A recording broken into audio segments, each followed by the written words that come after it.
Hello friends, welcome to Joni's education. இன்றைய தலைப்பு மௌரியர்கள் part 1. வாங்க சேர்ந்து படிக்கலாம். இந்தியாவின் முதல் பேரரசு மௌரிய பேரரசு. இதுக்கு முன்னாடி சிறு சிறு அரசுகள் இருந்தன. மௌரியர்கள் தான் ஒரு பெரிய பேரரசை ஏற்படுத்தினாங்க. இதன் தலைநகர் பாடலிபுத்திரம், தற்போதைய பாட்னா, பீகார். இதன் அரசு முடியாட்சி. வரலாற்று காலம் கிமு 322 முதல் 187 வரை. இந்த மௌரிய பேரரசுல முதலாவது அரசர்கள் பத்தி படிச்சிருவோம். நிறைய அரசர்கள் இருக்காங்க. ஆனா ஸ்கூல் புக்ல 3 முக்கியமான அரசர்களை பத்தி மட்டும் கொடுத்திருக்கிறாங்க. அவங்க யாரெல்லாம் படிச்சிருவோம். சந்திரகுப்த மௌரியர், பிந்துசாரர், அசோகர். சந்திரகுப்த மௌரியர், பிந்துசாரர், அசோகர். சந்திரகுப்தர்ங்கிற பெயரை குப்தர்களோட கன்ஃபியூஸ் பண்ணிக்காதீங்க. குப்தர்கள் லெசன்ல இருந்து கொஸ்டின் கேட்டாங்கன்னா முதலாம் சந்திரகுப்தர், இரண்டாம் சந்திரகுப்தர் இப்படித்தான் கேட்பாங்க. சந்திரகுப்தர்னு மட்டும் வந்துச்சுன்னா அது மௌரியர்களை பத்தி தான் சொல்றாங்கன்னு தெரிஞ்சுக்கோங்க. சந்திரகுப்த மௌரியர் பேரரசை மகதத்தில் நிறுவினார். சந்திரகுப்த மௌரியர் பேரரசை மகதத்தில் நிறுவினார். கிரேக்க வரலாற்றாளர்கள் எழுதிய சமகாலத்து பதிவுகள் அலெக்சாண்டர் இந்தியா மீது படையெடுத்து வந்த போது சந்திரகுப்தர் தட்சசீலத்தில் வாழ்ந்து வந்த இளைஞனாக இருந்தார் என்று குறிப்பிடுகின்றன. கிரேக்க வரலாற்றாளர்கள் எழுதிய சமகாலத்து பதிவுகள் அலெக்சாண்டர் இந்தியா மீது படையெடுத்து வந்த போது சந்திரகுப்தர் தட்சசீலத்தில் வாழ்ந்து வந்த இளைஞராக இருந்தார் என்று குறிப்பிடுகின்றன. கிரேக்க வரலாற்றாளர்கள் அவரது பெயரை சண்ட்ரகோட்டஸ் என்றும் சண்ட்ரகோப்டஸ் என்றும் குறிப்பிடுகின்றனர். இவை சந்திரகுப்தர் என்ற சொல்லின் திரிபுகள் ஆகும். கிரேக்க வரலாற்றாளர் அவரது பெயரை சண்ட்ரகோட்டஸ் அல்லது சண்ட்ரகோப்டஸ் என்று குறிப்பிடுகின்றனர். இவை சந்திரகுப்தர் என்ற சொல்லின் திரிபுகள். அலெக்சாண்டரிடம் இருந்து பெற்ற உந்துதலால் சந்திரகுப்தர் நந்தர்களுக்கு எதிராக கிளர்ச்சி செய்து அவர்களை விரட்டினார். சந்திரகுப்தர் பொ.ஆமு 321 மௌரிய பேரரசை அமைத்து அதன் முதல் பேரரசர் ஆனார். சந்திரகுப்தர் அரசாட்சிக்கு வந்த வருஷம் கிமு 321. சந்திரகுப்தர் தனது பேரரசை குஜராத் வரை விரிவுபடுத்தி இருந்தார் என்று ஜூனகாத் பாறை எழுத்துக்கள் கூறுகிறது. சந்திரகுப்தர் தனது பேரரசை குஜராத் வரை விரிவுபடுத்தி இருந்தார் என்று ஜூனகாத் பாறை எழுத்துக்கள் கூறுகிறது. அவர் அலெக்சாண்டர் விட்டு சென்ற கிரேக்க தளபதிகளுடன் போரிட்டு அவர்களை அழித்தார். அலெக்சாண்டர் விட்டு சென்ற கிரேக்க தளபதிகளுடன் போரிட்டு அவர்களை அழித்தார். அவர் அலெக்சாண்டரின் தளபதிகளில் ஒருவரான செலியூக்கஸ் நிக்கேட்டருடன் போர் செய்தார். கிரேக்க நாட்டிலிருந்து வந்த அலெக்சாண்டருடைய தளபதி தான் செலியூக்கஸ் நிக்கேட்டர். இவர் பஞ்சாப் வரை பரவி இருந்த பகுதியில் தமது அரசை நிறுவினார். பொ.ஆமு 301க்கு சில காலம் முன்பாக சந்திரகுப்தர் செலியூக்கஸ் நிக்கேட்டர் மீது போர் தொடுத்து தோற்கடித்து பஞ்சாப் பகுதியை விட்டு விரட்டினார். 321 சந்திரகுப்தர் ஆட்சிக்கு வந்தாரு. 301 செலியூக்கஸ் நிக்கேட்டர் மீது போர் தொடுத்து பஞ்சாப் பகுதியை விட்டு விரட்டினார். சந்திரகுப்தரும் செலியூக்கஸ் நிக்கேட்டரும் இறுதியில் ஒரு உடன்படிக்கை செய்து கொண்டனர். அதன்படி சந்திரகுப்தர் செலியூக்கஸ்விற்கு 500 போர் யானைகளை வழங்கினார். செலியூக்கஸ் நிக்கேட்டர் தனது தூதர் மெகஸ்தனிஸ் என்பவரை சந்திரகுப்தனின் அரசவைக்கு அனுப்பினார். கிமு 301 செலியூக்கஸ் நிக்கேட்டரும் சந்திரகுப்த மௌரியரும் போர் செய்யறாங்க. இதுல செலியூக்கஸ் நிக்கேட்டர் தோற்கடிக்கப்படுறாரு. இதன்படி ஒரு உடன்படிக்கை செய்யறாங்க. சந்திரகுப்தர் செலியூக்கஸிற்கு 500 போர் யானைகளை கொடுக்கிறாரு. செலியூக்கஸ் தனது தூதர் மெகஸ்தனிஸ் என்பவரை சந்திரகுப்தனின் அரசவைக்கு அனுப்புறாரு. பத்ரபாகு என்னும் சமண துறவி சந்திரகுப்தரை தென்னிந்தியாவிற்கு அழைத்து சென்றார். பத்திரபாகு என்னும் சமண துறவி சந்திரகுப்தரை தென்னிந்தியாவிற்கு அழைத்து சென்றார். சந்திரகுப்தர் சமண துறவியாக மாறி கர்நாடகாவின் சரவண பெலகொல்லாவிற்கு அருகில் உள்ள சந்திரகிரியில் துறவியாக வாழ்ந்து பின் சமண சடங்கான சல்லேகனா செய்து உயிர் துறந்தார். சந்திரகுப்தர் கர்நாடகாவின் சரவண பெலகொல்லாவிற்கு அருகில் உள்ள சந்திரகிரியில் துறவியாக வாழ்ந்து பின் சமண சடங்கான சல்லேகனா செய்து உயிர் துறந்தார். சல்லேகனா என்பது உண்ணா நோன்பிருந்து உயிர் துறத்தல் என்ற ஒரு சமண சடங்கு முறையாகும். நெக்ஸ்ட், மெகஸ்தனிஸ் கிரேக்க ஆட்சியாளர் செலியூக்கஸ் நிக்கேட்டரின் தூதுவர். செலியூக்கஸ் நிக்கேட்டர் சந்திரகுப்தர்கிட்ட தோத்ததுனால மெகஸ்தனிஸ் என்ற தூதுவரை சந்திரகுப்தர் அரசவைக்கு அனுப்பி வைக்கிறாரு. சந்திரகுப்த மௌரிய அரசவையில் இருந்தவர் 14 ஆண்டுகள் இந்தியாவில் இருந்தார். இவர் எழுதிய நூலின் பெயர் இண்டிகா. மெகஸ்தனிஸ் எழுதிய நூலின் பெயர் இண்டிகா. இந்நூல் மௌரிய பேரரசை பற்றி நாம் தெரிந்து கொள்ளும் ஒரு முக்கியமான சான்றாகும். ஆனால் இந்த நூலின் மூலம் கிடைக்கவில்லை. சாணக்கியர் என்ற கௌடில்யர். சாணக்கியர் அல்லது கௌடில்யர் விஷ்ணுகுப்தர் என்றும் அழைக்கப்பட்டார். கௌடில்யர் அரசர் கிடையாது, சந்திரகுப்தரின் அமைச்சராக பணியாற்றியவர். சந்திரகுப்தரின் அமைச்சர். சாணக்கியர் அல்லது கௌடில்யர் விஷ்ணுகுப்தர் என்றும் அழைக்கப்பட்டார். இந்த கௌடில்யருக்கு சாணக்கியர்னு ஒரு பெயர் இருக்கு, விஷ்ணுகுப்தர் என்றும் பெயர் இருக்கு. குப்தர்கள் காலத்துல பாத்தீங்கன்னா கடைசி குப்தர் யாருன்னு கேட்டாங்கன்னா விஷ்ணுகுப்தர் தான்.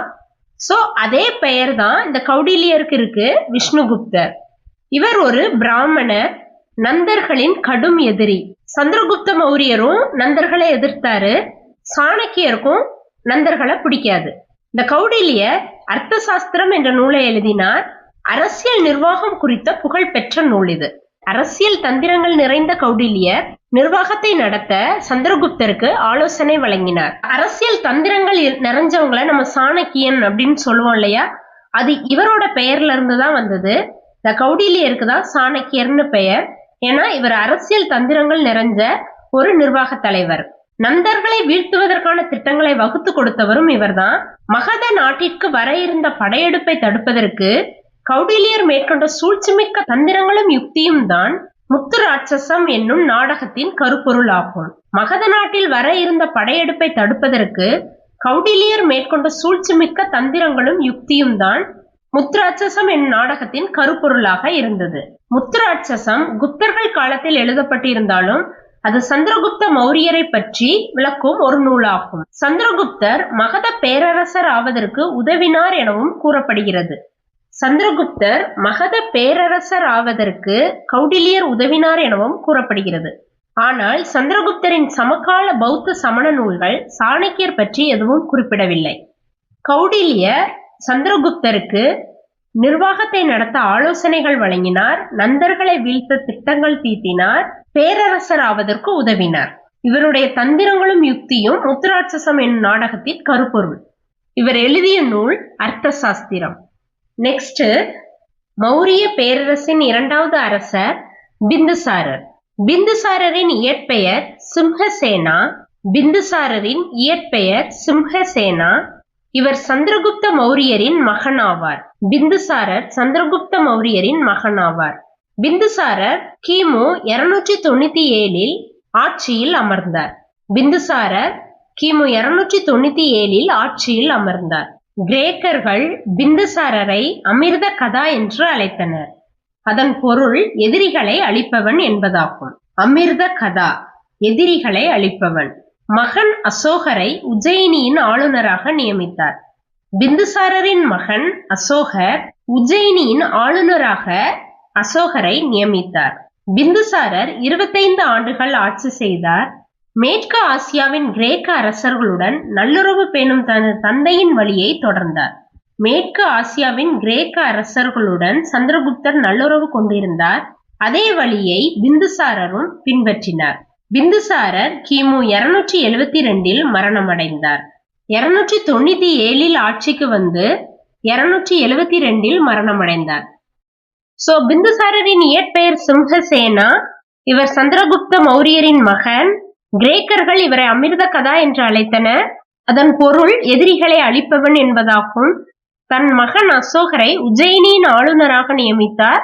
25 ஆண்டு காலம் ஆட்சி செய்தார். நெக்ஸ்ட், அசோகர். பிந்துசாரருக்கு பின் அசோகர் மகதத்தின் அரசரானார்.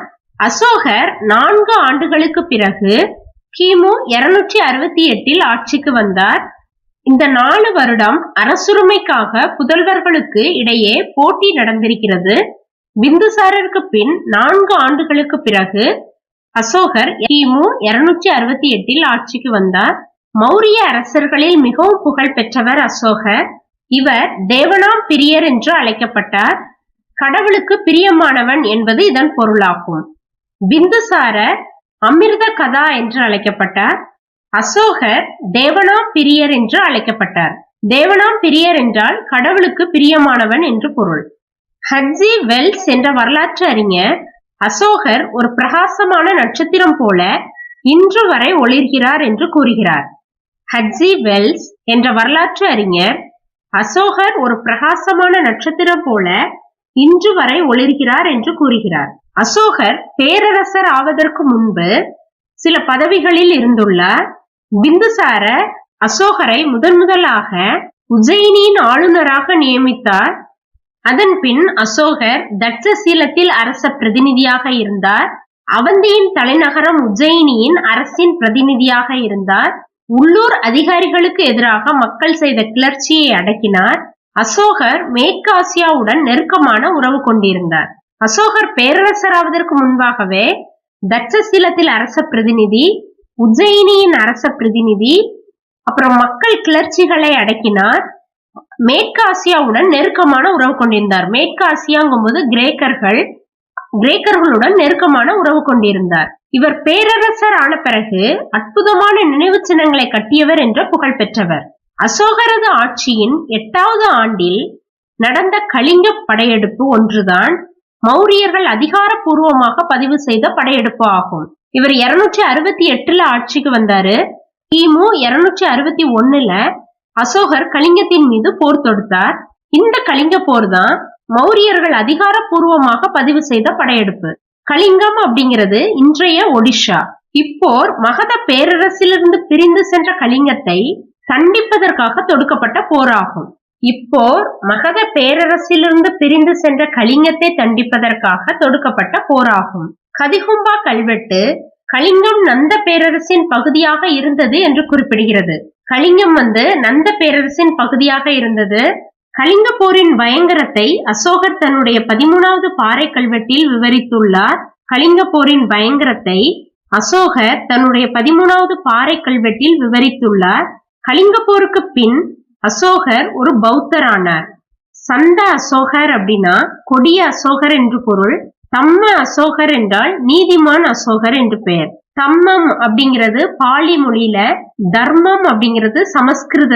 பாலி மொழியில தம்மம் அப்படிங்கிற சொல் சமஸ்கிருதத்துல தர்மம் என்று கூறப்படுகிறது. தர்ம அசோகர், தர்மம் செய்யற நல்ல அசோகரா இருந்தாரு. அதான் தம்ம அசோகர், நீதிமான் அசோகர்னு சொல்றாங்க. சந்த அசோகர் சண்டை போடுற அசோகர் அப்படின்னு ஞாபகம் வச்சுக்கோங்க. கொடிய அசோகர். சந்த அசோகர் கொடிய அசோகர், தம்ம அசோகர் தர்மம் செய்யற நல்ல அசோகர். அசோகர் உபகுப்தரின் உதவியால் புத்த மதத்தை தழுவினார். கலிங்க வெற்றிக்கு பிறகு அசோகர் உபகுப்தரின் உதவியால் புத்த மதத்தை தழுவினார். தன்னை வெற்றி கொள்வதும் அசோகர் புத்த மதத்தை தழுவ காரணமாக இருந்தவர் உபகுப்தர். தன்னை வெற்றி கொள்வதும் மனிதர்களின் மனதை தம்மத்தால் வெற்றி கொள்வதுமே உண்மையான வெற்றி என்று பாறைகளில் பொறித்தார். நம்மை நாமே வெற்றி கொள்வதும் மனிதர்களின் மனதை தர்மத்தால் வெற்றி கொள்வதுமே, தம்மத்தால் அப்படின்னா தர்மத்தால் வெற்றி கொள்வதுமே உண்மையான வெற்றி என்று பாறைகளில் பொறிக்க வைத்தார். தர்மத்தின் கொள்கைகளை மக்களுக்கு பரப்புவதற்காக அவர் சுற்றுப்பயணங்கள், அதாவது தர்ம யாத்திரைகள் மேற்கொண்டார். தர்மத்தின் கொள்கைகளை மக்களுக்கு பரப்புவதற்காக அவர் சுற்றுப்பயணங்கள், தர்ம யாத்திரைகளை மேற்கொண்டார். அசோகர் தன்னுடைய மகன் மகிந்தாவையும் மகள் சங்கமித்ராவையும் பௌத்தத்தை பரப்புவதற்காக இலங்கைக்கு அனுப்பி வைத்தார். தன்னுடைய மகன் மகிந்தா, மகள் சங்கமித்ரா, மகிந்தா சங்கமித்ரா இருவரையும் இலங்கைக்கு பௌத்த மதத்தை பரப்புவதற்காக அனுப்பி வைத்தார். புத்தர் அமர்ந்த போதி மரத்தின் ஒரு கிளையை அவர்கள் இலங்கைக்கு கொண்டு சென்றதாகவும் நம்பப்படுகிறது. காஷ்மீர், தென்னிந்தியா போன்ற பகுதிகளுக்கும் பிரச்சாரக்காரர்கள் அனுப்பப்பட்டனர். காஷ்மீர், தென்னிந்தியா போன்ற பகுதிகளுக்கு பிரச்சாரக்காரர்கள் அனுப்பப்பட்டார்கள்.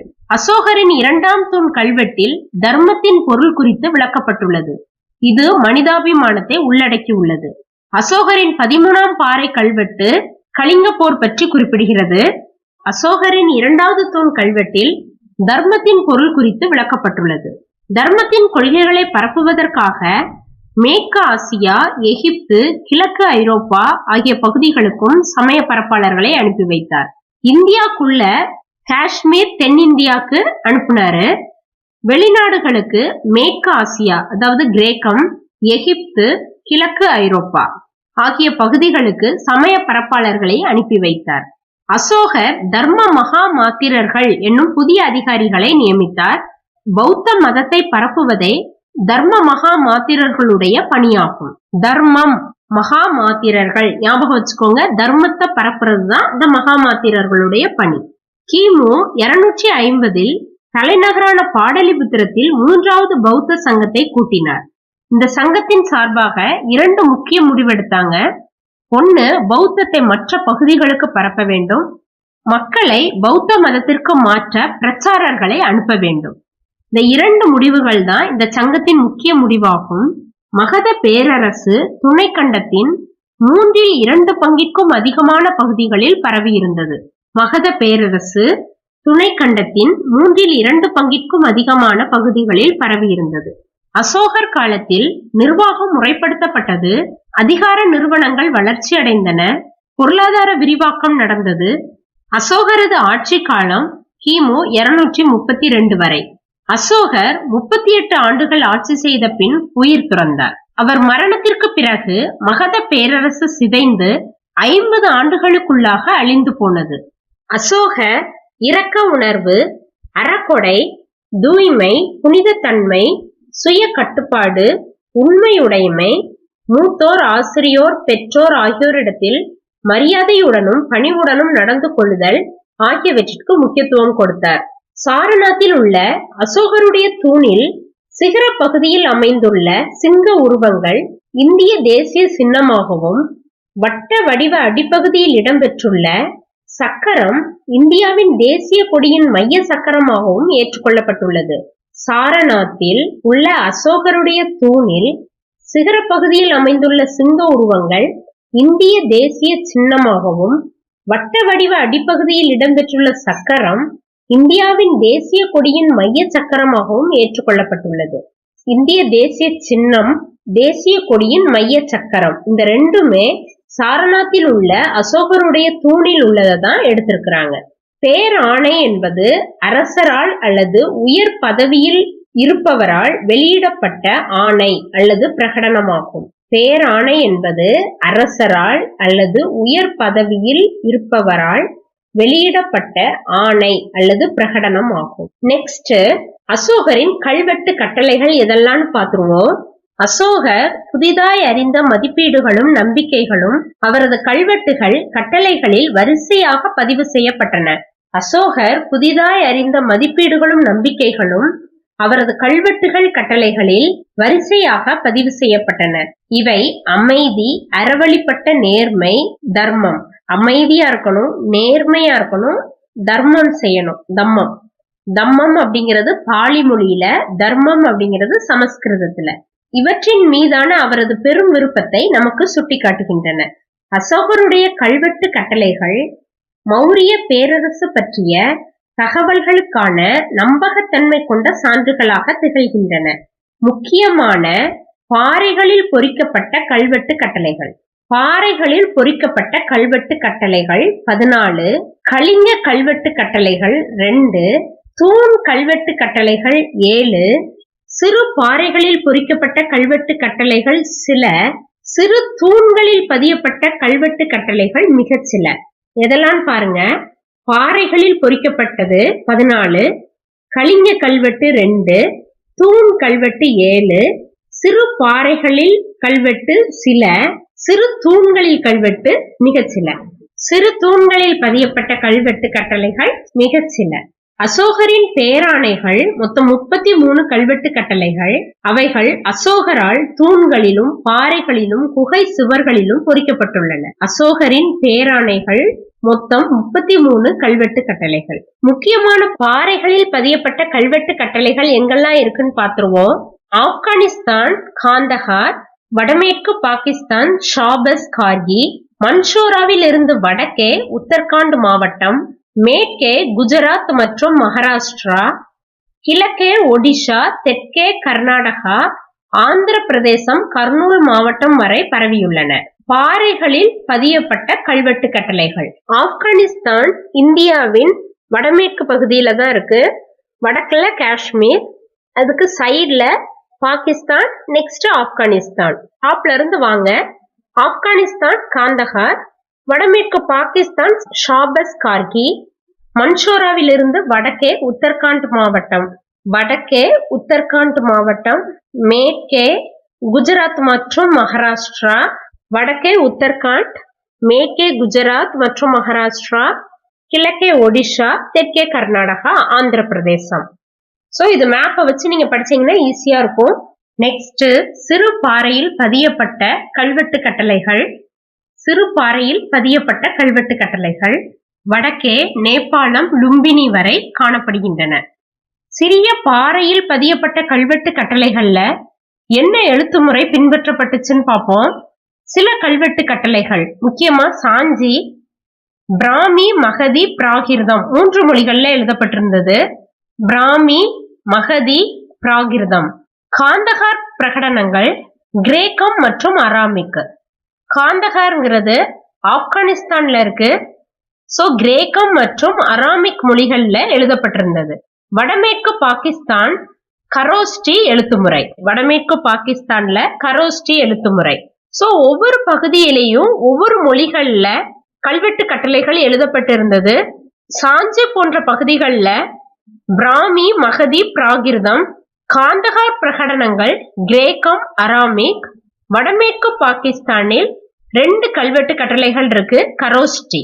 அசோகரது 2வது அரசாணை சோழர்கள், பாண்டியர்கள், சத்திய புத்திரர்கள், கேரள புத்திரர்கள், தாமிரபரணி யோன யவன அரசர், அந்தியோகாஸ்.